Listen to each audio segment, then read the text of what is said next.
So one of the things that is really different now about teaching, as I see it, than when I got into the profession in the 90s, is that it's really hard, it's much harder to get into the profession than it used to be. So there are standardized assessments that are barriers to the profession for many people, particularly people of color, because there is a financial impact to those standardized assessments. So there's the CBEST and there's also the CSET. And because they're standardized assessments, they're inherently biased. Now, we have been really fortunate in Oakland to be the beneficiaries of 2 federal grants that help to minimize some of that bias by providing test prep assistance to people who want to be teachers, as well as the reimbursement of the test fees. So these programs actually came out of work that we were able to do during the Dellums administration. And you'll remember that there were about 40 community-based task forces. And I was really honored to lead one of the task forces, which was the Effective Teachers for Oakland Task Force. And our main issue for that task force was to figure out how we could get local citizens to get into the classroom. How could we create a local, permanent, diverse teaching force that lived in the city and who would commit to children for at least 5 years? There's an even more basic part, which is an aspect of why the U.S. system has been able to stay stratified for such a long time without a major rebellion, and that is standardized testing. And there's a very interesting story about standardized testing and where it came from, which is intimately connected to our city. The guy who took the IQ tests that were being developed in Europe and turned them into a group-based test that could be given in a school setting was Louis Terman, a member of the eugenics movement who was a professor at Stanford University. And he believed fervently that Northern European whites were smarter than everybody else, and he wrote this down in a book. So if you think that me, like other activists, are exaggerating, you can get the book and read it for yourself. 1916, The Measurement of Intelligence. So the guy was a stone racist. He developed these group IQ tests, and he didn't want to try them out in Palo Alto because there was no diversity. So guess where he looked to try out his group IQ tests? Oakland, California. He got his director of research. He got his graduate student to become the director of research, Virgil Dixon. Went to work down here in, Oakland Public Schools with another stone racist by the name of Fred Hunter, Hunter Hall, named for Fred Hunter. And they decided to implement this test, and they did. First place in Oakland. And the test did what he designed it to do, which was to show the more affluent, whiter kids to be smarter than everybody else. So the school system was then tracked, absolutely, by kids' scores on the test. And this, of course, created racial segregation, even in Oakland, which was not a southern city, right? It's a northern city. And then they took that same test and used it all over the country, in Detroit and many other cities. And that's the origin of standardized testing. That tracking existed until the 1980s, when the first majority African-American school board in Oakland passed a policy rejecting that type of tracking. Now, tracking continued because all the money is basically related to tracking, the money that comes from the federal government. But they tried to get a policy that got rid of that. So that's kind of the origin of the test. Now, you and I are told all the time, and we read, that the tests that kids take now are completely different.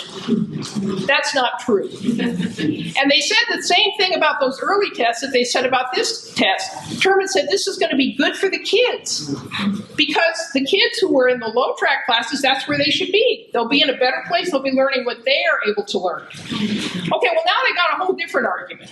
Now they got an argument that it's our fault that the kids are at different levels, and the tests show that it's our fault. The problem is, it's the same kind of tests. They're not called IQ tests anymore, but they still make the same assumption about human intelligence, which is that it's distributed over a curve. There is absolutely no basis for that. Nobody has ever demonstrated that human intelligence is distributed over a curve. In fact, if they wanted to give a test, they could find one, they could make up items that we're all likely to know and ask those items and suggest that we teach children those items so they would know them. But nothing is on a standardized test that all of us know.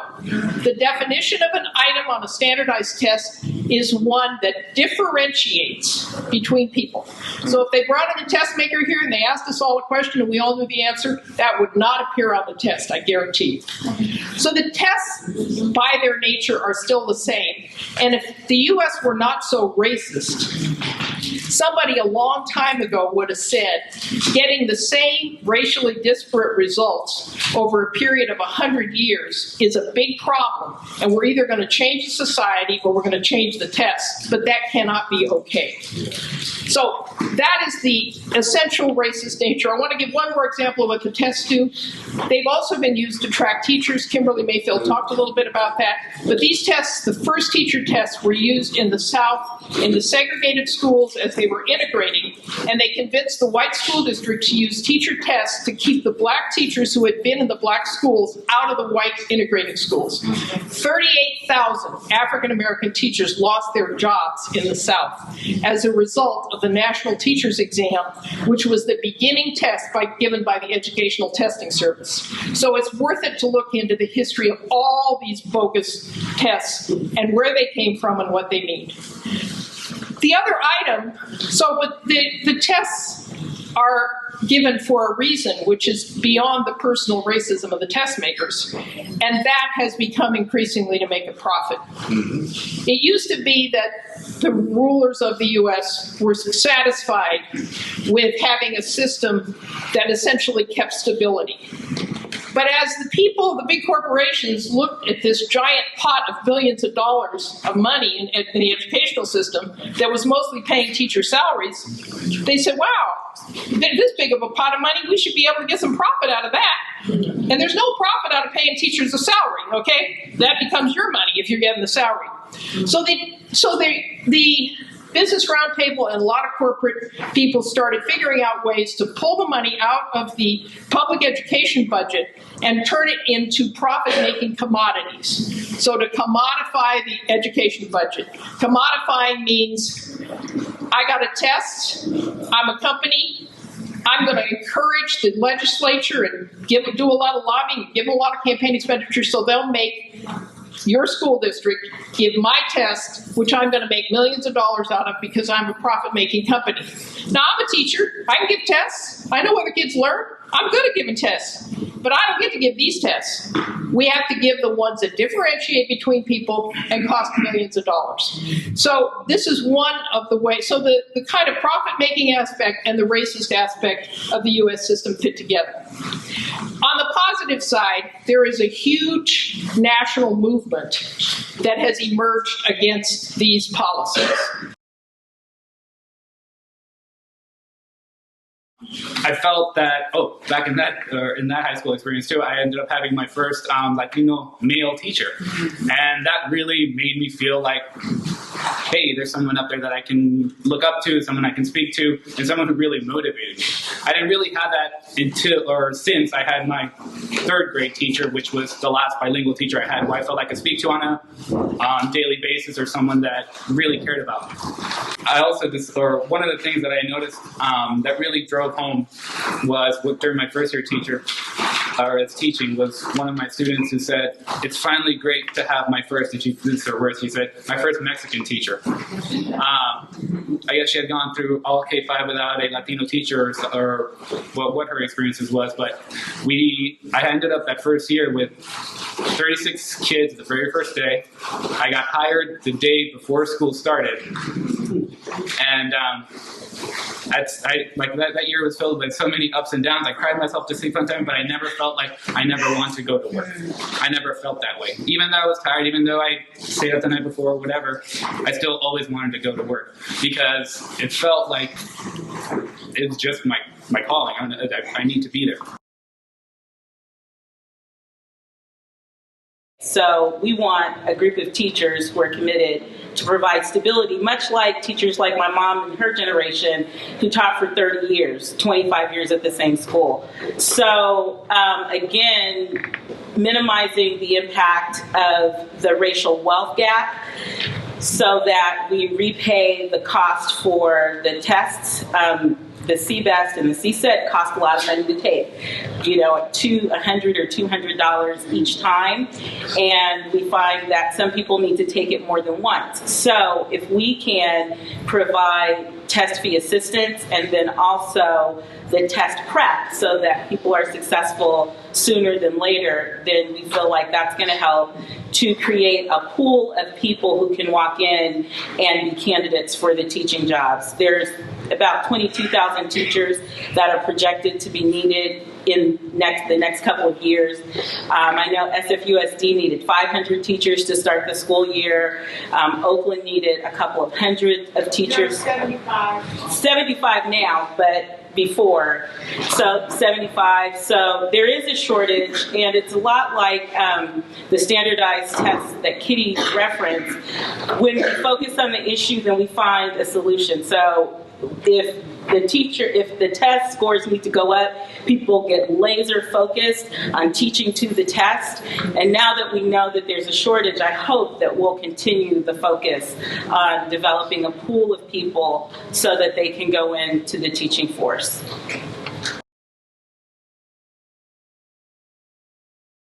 Many of the movements that are happening here are very important, and I hope that people are involved in some of them. Black Lives Matter is hugely important. The movement for a sustainable planet is hugely important. So these movements exist, and people, I hope, are supporting and involved in all of them. But I just want to say a little bit about the movements around education. So locally, Kimberly talked about the movement to diversify the teaching force. We have had a major impact on that in Oakland.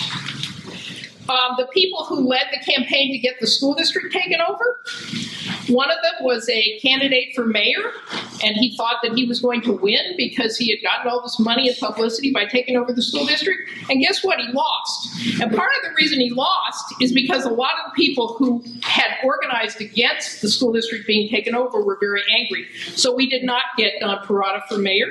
And part of the reason is the organizing that was done by people who were upset with his takeover of the school district.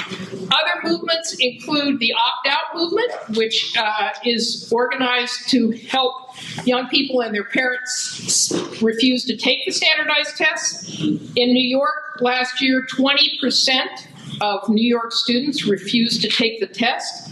That is having a huge impact in New York on the governor and all these people who love the testing regime.